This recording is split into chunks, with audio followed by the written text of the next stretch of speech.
दिल्ली फिर हुई शर्मसार। नागलोई और आनंद विहार इलाके में 2 मासूम से गैंगरेप, मामले की जांच में जुटी पुलिस।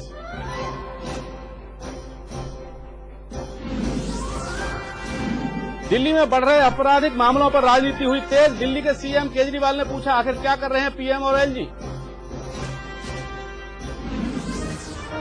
दिल्ली सरकार और एसीबी चीफ बीच फिर छिड़ी जंग। सीएम केजरीवाल ने कई मामलों में एसीबी मीणा को जारी किए मेमो, 10 दिन में मांगा जवाब। सीबीआई ने किया रेलवे में पानी घोटाले का पर्दाफाश। छापेमारी के दौरान 20 करोड़ रुपए नकद बरामद। मामले में रेलवे के 2 बड़े अधिकारी सस्पेंड। नेपाल में नए संविधान के बाद महिलाओं को सम्मान। यूसीपीएन माओवादी सांसद अंसारी मगध बनी नेपाल में पहली महिला सांसद अध्यक्ष।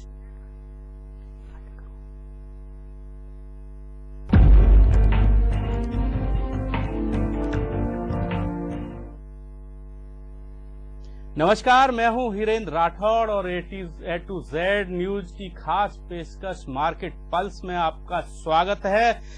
आज हम बात करेंगे कमोडिटी बाजार की और इसके साथ आपको देंगे जानकारी हाजिर और वायदा बाजार की, क्या हो रहा है। इसके साथ ही सोना चांदी सहित दूसरी धातुओं का बाजार पिछले पूरे सप्ताह कैसा रहा और आने वाले दिनों में क्या उम्मीद है।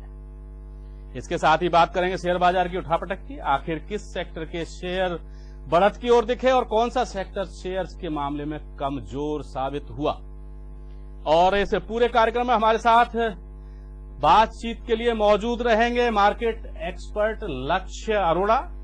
तो आइए शुरू करते हैं मार्केट पल्स।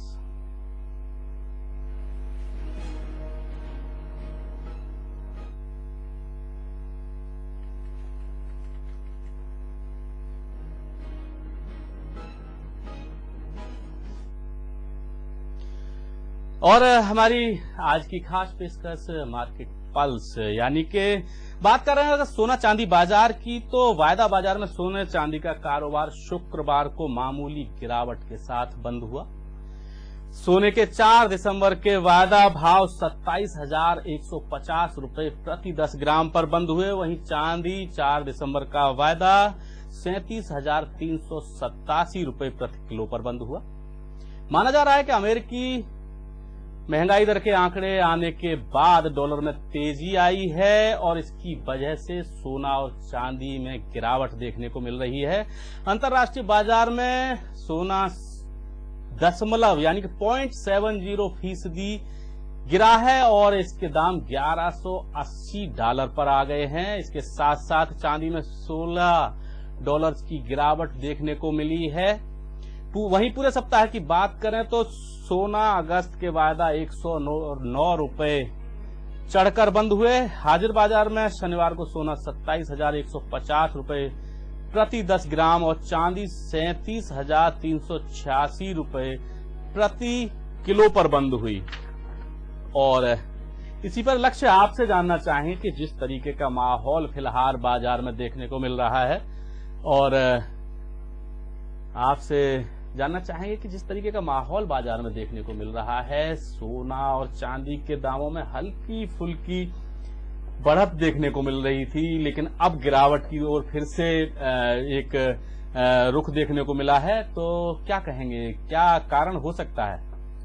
अभी भी बाजार में जो गोल्ड और सिल्वर का बाजार है वो अभी भी तेजी के ही मूड में है, क्योंकि अभी थोड़ी सी गिरावट आई जरूर है, लेकिन वैसे वो तेजी की ही उम्मीद में है।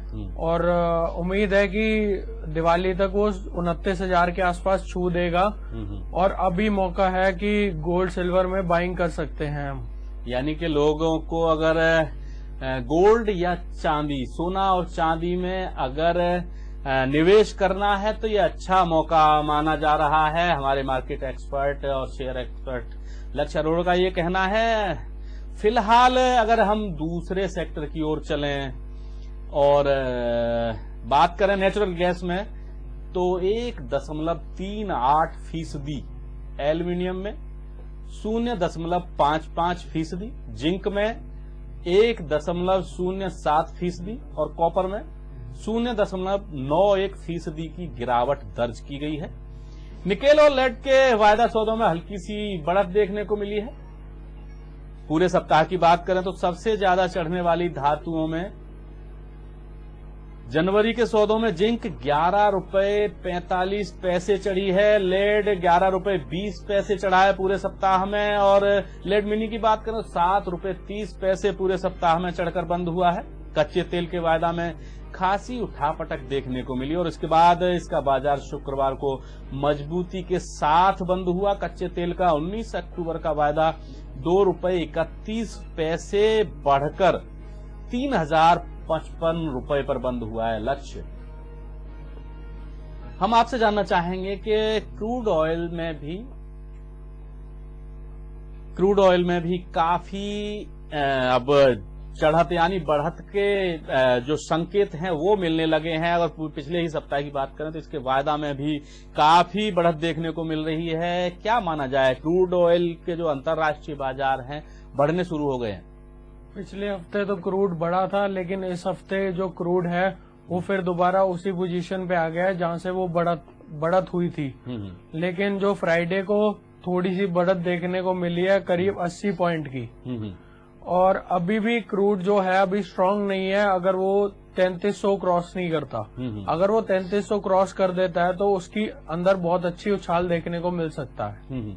लेकिन अगर बात करें भारतीय बाजार की तो क्रूड ऑयल के अगर दाम बढ़ने शुरू होते हैं तो उसका असर भारतीय बाजार पर जो चाहे कच्चा तेल हो या फिर उसके बाद पेट्रोल हो, डीजल हो, नेचुरल गैस हो, उसके दाम भी बढ़ते हैं। तो कहीं ना कहीं क्या लगता है असर के भारतीय बाजार पर कितना असर पड़ सकता है अगर क्रूड ऑयल के दाम और ज्यादा बढ़ते हैं? अगर क्रूड ऑयल के दाम बढ़ेंगे तो बहुत ज्यादा फर्क पड़ेगा, क्योंकि हम सबसे बड़े इम्पोर्टर हैं क्रूड ऑयल के। जो यहाँ पे खपत है क्रूड ऑयल की बहुत ज्यादा है, लेकिन मतलब जो आता है क्रूड उसी से ही फायदा होता है, क्योंकि हमारे पास जो ग्रोथ है उसकी क्रूड की नहीं है, इतनी नहीं है। तो उस वजह से जो क्रूड है वो हमारे लिए बहुत महत्व है। अगर उसका रेट कम रहेगा तो उससे हमारे को बहुत फायदा रहेगा, चाहे बिजनेस हो, क्योंकि ट्रक्स भी डीजल में चलते हैं जी, तो इससे ये फायदा होगा। उस हिसाब से क्रूड के रेट वैसे हमारे हिसाब से घरेलू बाजार के हिसाब से बढ़ने नहीं चाहिए जी। ये घरेलू बाजार के हिसाब से नहीं बढ़ने चाहिए, लेकिन उसके बावजूद अगर डॉलर मजबूत होता है तब कैसी स्थिति रहेगी क्रूड ऑयल में? डॉलर मजबूत रहेगा तो क्रूड गिरेगा, क्योंकि क्रूड गिरेगा क्योंकि डॉलर जो होता है उस हिसाब से हमारी इम्पोर्ट एक्सपोर्ट की ड्यूटी बढ़ती है और रिलेशन बढ़ता है जी जी देखा जाए तो। और जो डॉलर है वो अब मजबूत हो रहा है, तेजी के तरफ बढ़ रहा है। वो कुछ दिन 2-3 दिन का जो पिछले सप्ताह देखा था वो उस दिन तो गिरा था, अब वो दोबारा तेजी के रोदमे में आ गया। चलिए लक्ष्य आगे बढ़ते हैं। अगर बात रुपए की करें तो 21 एक बार फिर से भारतीय मुद्रा यानी रुपए में गिरावट का रुख शुरू हो गया है। अमेरिकी डॉलर के मुकाबले रुपए की सबसे कम कीमत 21 अप्रैल 2015 को दर्ज की गई थी। इस दिन डॉलर के मुकाबले पूरा साल के दौरान रुपए की कीमत 62 रुपए 83 पैसे थी। इस साल 7 सितंबर को डॉलर के मुकाबले रुपए की सबसे कम कीमत यानी अगर देखा जाए तो डॉलर सबसे मजबूत रहा और उसकी कीमत 66 रुपए 79 पैसे दर्ज की गई थी। फिलहाल भारतीय रुपए में एक बार फिर गिरावट का रुख देखने को मिल रहा है। लक्ष्य आपसे जानना चाहेंगे क्या कारण है रुपए की कीमत एक बार फिर से गिरना शुरू हुई? इसका कारण यह है कि अगर मार्केट तेज रहेगी तभी रुपया हमारा तेज रहेगा। अगर लोग इन्वेस्ट ही नहीं करेंगे मार्केट में तो रुपया कैसे तेज होगा? तो अगर रुपये को तेज करने के लिए हमें इन्वेस्ट करना पड़ेगा ताकि हम डॉलर का मुकाबला कर सकें। जी जी जी, यानी कि रुपए को तेज करना पड़ेगा, उसके लिए इन्वेस्ट करना पड़ेगा। यानी कि रुपए की कीमत तभी बढ़ सकती है, डॉलर की कीमत तभी घट सकती है जब घरेलू निवेशक सामने आए।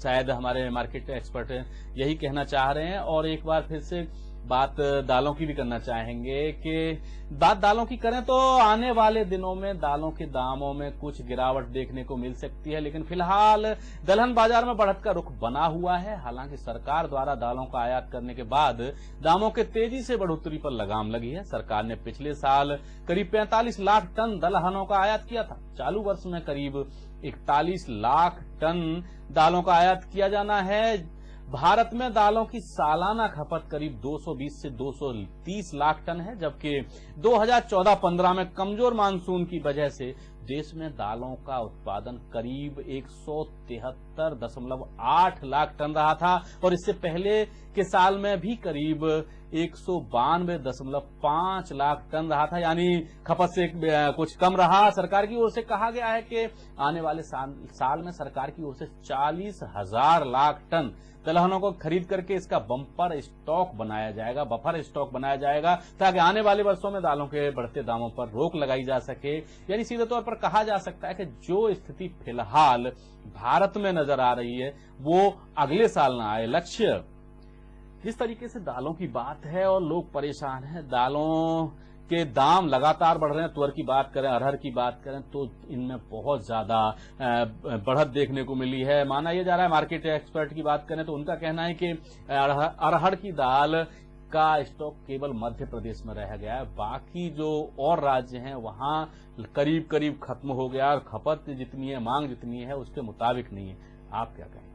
मैं ये कहना चाहता हूं क्योंकि जो मार्केट है दालों की वो उसकी जो सूखा 3 साल से जो सूखा पड़ा हुआ है, इसलिए इसकी जो इंपोर्ट करनी पड़ रही है हमारे को कनाडा से, और कम से कम 30 लाख टन इंपोर्ट हो चुकी है जी। और बाकी होने वाली है, क्योंकि जो हमारे हिंदुस्तान में सबसे ज्यादा खपत जो है वो दालों की है। जी जी बिल्कुल। तो जी उस वजह से जो मार्केट है दालों की उसके प्राइसेस बढ़ रहे हैं, क्योंकि डिमांड ज्यादा है, सप्लाई कम है, जो प्राइसेस हैं वो स्टेबल नहीं हो पा रहे मार्केट में। और जो मार्केट अगर स्टेबल नहीं होगी दाल की तो प्राइसेस और भी उछलने के चांसेस हैं। जी जी जी। अच्छा लक्ष्य, एक बात और कही जाती है कि हालांकि अभी फिलहाल दालों में वायदा कारोबार नहीं हो रहा है, कुछ रोक लगाई गई थी पिछले वर्षों में। अगर ये वायदा कारोबार इसमें हो रहा होता तब क्या हालत होती? तब तो ज्यादा बुरा हाल होता, क्योंकि मार्केट में अगर जैसे जैसे डिमांड बढ़ती जाएगी और सप्लाई नहीं होगा हमारे पास तो हम कैसे उसको देंगे। तो फिर उस वजह से हमारे को जो मार्केट के प्राइसेस हैं वो बढ़ाने पड़ेंगे सरकार को। जी जी जी जी। तो उसको रोक लगाने के लिए हमें कुछ कदम उठाने पड़ेंगे सरकार को। यानी कि सीधे तौर पर कहा जा सकता है कि दालों के जो बढ़ते हुए दाम है उसके लिए जरूरी है कि सरकार कदम उठाए, और सरकार इस हालत में है और कदम उठाए जा रहे हैं। आने वाले दिनों में लोगों को, उपभोक्ताओं को, देशवासियों को दालों के दामों में कुछ कमी देखने को मिल सकती है। और फिलहाल हमारी इस खास पेशकश में वक्त एक छोटे से ब्रेक के बाद भी चर्चा जारी रहेगी मार्केट पल्स में, और आप बने रहें A to Z न्यूज के साथ।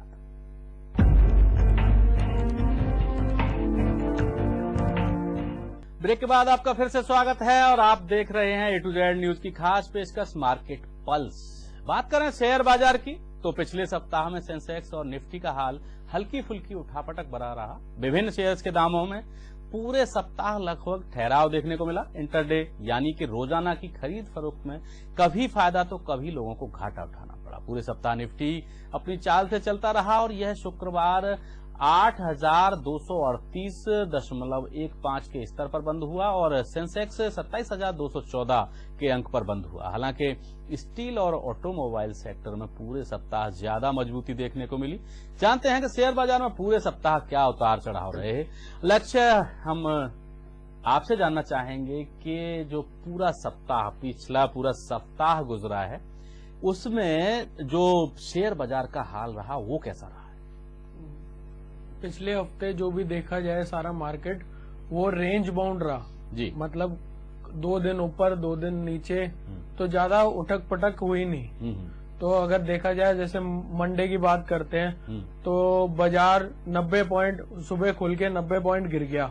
उसके बाद ट्यूसडे को एक रेंज में रहा जी, 20 पॉइंट ऊपर 20 पॉइंट नीचे। वेडनेसडे का भी यही रहा कि रेंज बाउंड रहा मार्केट, ज्यादा मूवमेंट नहीं देखने को मिली जी। लेकिन थर्सडे को एक उछाल देखने को मिला मार्केट में करीब 65 से 60 पॉइंट का, बहुत अच्छा। और फ्राइडे को देखा जाए तो आश्चर्यजनक एक बहुत अच्छा उछाल देखने को मिला 2 बजे के बाद। यानी कि फ्राइडे को बंद होना था, उससे बंद होने से पहले, हाँ 2 घंटे पहले एक आश्चर्यजनक एकदम से देखने को मिला कि एकदम से मार्केट ने एक तेजी पकड़ ली थी। जी जी जी। जैसे FIIs ने एंड टाइम पे माल परचेज करना स्टार्ट कर दिया हो, उसी तरीके से बैंक निफ्टी देखा जाए तो बैंक निफ्टी में भी एक बहुत अच्छा रुझान देखने को मिला, तेजी देखने को मिली जी। और मंडे और ट्यूसडे तो वैसे नीचे थी बैंक निफ्टी, लेकिन 3 दिन वेडनेसडे, थर्सडे, फ्राइडे बहुत अच्छा देखने को रुझान मिला जी, और बहुत अच्छा उछाल देखने को मिला। अच्छा, बात करें अगर स्टील सेक्टर की, और तो इसमें क्या कुछ खास रहा जो हमारे दर्शकों को बताया जा सके? स्टील सेक्टर में बहुत ज्यादा तेजी आने को दिखने को मिली, क्योंकि जो चाइना है उसका जो इकोनॉमी है वो बहुत ज्यादा स्लो हो गया है और जो स्टील है वो वहीं से आता है हमारा जी। तो उससे जो खपत है हमारे हिंदुस्तान की बढ़ रही है और प्राइसेस भी ज्यादा बढ़ नहीं रहे, तो अच्छी ठहराव में चल रहा है वो। और जैसे टाटा स्टील हम उठाए तो उसने पिछले हफ्ते 22% का रिटर्न दिया मार्केट को, बहुत अच्छा जी। और JSW स्टील उठाए, जो भी उठाए मतलब स्टील ने बहुत अच्छा जी तेजी में देखने को मिली। अगर बात करें ऑटो सेक्टर की, तो ऑटो सेक्टर में भी काफी कुछ उतार चढ़ाव देखने को मिला है पूरे सप्ताह में। जैसे ऑटो सेक्टर उठाया जाए तो ऑटो सेक्टर में ये बहुत अच्छा देखने को मिला, जैसे मारुति है, अशोक लेलैंड है, इसमें बहुत अच्छा तेजी देखने को मिली। टाटा मोटर्स भी बहुत एक अच्छा उछाल देखने को मिला। क्या माना जाए कितना कितना करीब करीब जो औसत जो दाम जो बढ़ोतरी देखी गई, औसत कितनी रही? लगभग करीब करीब 6 से 7% की पिछले हफ्ते रही है जी। क्योंकि लोन्स का जो प्राइसेस कटे हैं और फेस्टिव सीजन है, इस वजह से जो खपत है वो बढ़ रही है जी। तो इसमें बहुत अच्छा रुझान देखने को मिला। चलिए और आगे बढ़ते हैं। बैंकिंग सेक्टर की बात करें, अगर बैंकिंग सेक्टर की बात करें तो इस क्षेत्र के शेयर्स में ज्यादा उतार चढ़ाव देखने को नहीं मिला है। कुछ बैंकों के शेयर्स में गिरावट भी देखने को मिली है, हालांकि कुछ बैंकों के शेयर्स में उछाल मिला। तो हम बात करेंगे इस पूरे बैंकिंग सेक्टर के शेयर्स की क्या हालात रहे। लक्ष्य, बैंकों में बहुत ज्यादा उतार चढ़ाव देखने को नहीं मिला, लेकिन उसके बावजूद एक तो बैंक के शेयर्स कहीं न कहीं नीचे जाते हुए दिखे हैं। 2 ही बैंक है जिनके शेयर्स नीचे जाते हुए दिखे हैं, एक DCB बैंक और बैंक ऑफ बड़ौदा, क्योंकि उनके अगेंस्ट एक केस जारी किया गया है कि उन्होंने 6,000 करोड़ का, यानी मनी लॉन्ड्रिंग वाली बात कर रहे हैं? हाँ, मनी लॉन्ड्रिंग वाली बात कर रहा हूँ। उसके ऊपर केस डाला गया है, तो जब तक वो केस सॉल्व नहीं हो जाता तब तक एक बारी इन्वेस्टर्स ने उसके प्रति हाथ खींच रखा है। तो अगर उसमें स्टेबिलिटी तभी आएगी जब उसका केस सॉल्व हो जाएगा और फिर एक रुझान देखने को मिल सकता है इन बैंकों में जी। और जैसे मैंने पिछले प्रोग्राम में अपने कहा था कि SBI, ICICI बैंक ने बहुत अच्छा तेजी देखने को मिली है जी, क्योंकि ये ब्लू चिप कंपनीज होती है, ये सेफ होती हैं और करीब 6 से 7% तेजी देखने को मिली है इसके अंदर जी जी। यानी कि निवेशकों के लिए ये दोनों जो बैंक हैं बैंकिंग सेक्टर के, वो ज्यादा मजबूत रहे। हाँ जी जी, बिल्कुल देखने को मिले तेजी से। क्योंकि अच्छा, ऐसा क्या रहा इसके पीछे कि कुछ एक ही सेक्टर के कुछ शेयर्स नीचे जाते हैं, कुछ शेयर्स ऊपर जाते हैं? क्या इसके पीछे खेल क्या होता है? इसलिए ऐसा होता है कि कईयों के ऊपर केस चल रहे होते हैं या कईयों की कुछ प्रॉब्लम होती है, तो इस वजह से वो नीचे जाते हैं। ओवरऑल बैंकिंग सेक्टर स्ट्रांग है, कोई प्रॉब्लम नहीं है इन्वेस्ट करने के लिए, लेकिन हमें उस शेयर्स को पकड़ना चाहिए जो सेफ हो, उसमें इन्वेस्ट करना चाहिए। सेफ की कैसे पहचान हो सकती है?